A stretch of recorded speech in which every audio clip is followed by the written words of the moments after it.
ሰላም ሰላም የልቦግ ቤተሰቦች፣ ዛሬ ስለ ተስፋ፣ ስለ ጽናት እና በከባድ ጊዜ እግዚአብሔር እንዴት ከኛ ጋር እንደሚሆን እንነጋገራለን። ብቻህን እንደሆንክ ቢሰማህም እግዚአብሔር በፍጹም አልተወህም። አንዳንድ ጊዜ ህይወት ከባድ ትሆናለች።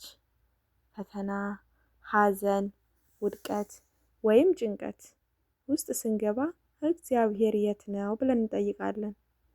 በተለይ ከቤት ርቀን በባዕድ ሀገር የምንኖር ሰዎች ብቸኝነት ሲጫጫንን ማታ በትራሳችን ላይ የምናሳልፈው በእንባ ጠብታ ማንም የማያይልን የማይመስለን ጊዜ አለ።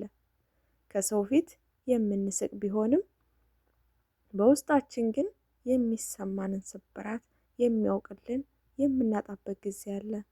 ነገር ግን መጽሐፍ ቅዱስ እንዲህ ይላል፣ አትፍራ፣ እኔ ካንተ ጋር ነኝና አትደንግጥ።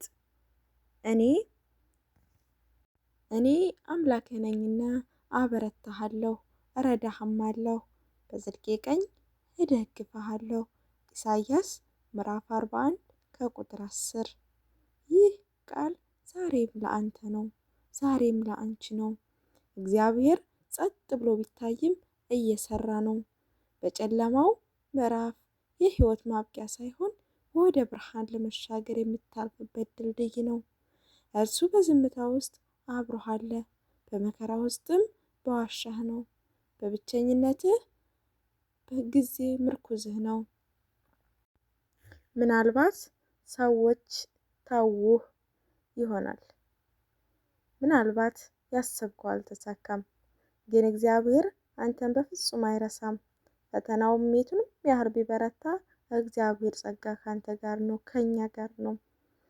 ጌታዬ ዛሬ የሚያዳምጠኝን ሰው ሁሉ በሰላም ሙላው፣ የደከመውን አበርታ፣ የሚያለቅሰውን አጽናና፣ ተስፋ ያጣውን እንደገና ተስፋ ትስጠው፣ የራቁትን ጠብቅ፣ በሰው ሀገር ያሉትን በክንፎችህ ጥላ ስር ሰውራቸው።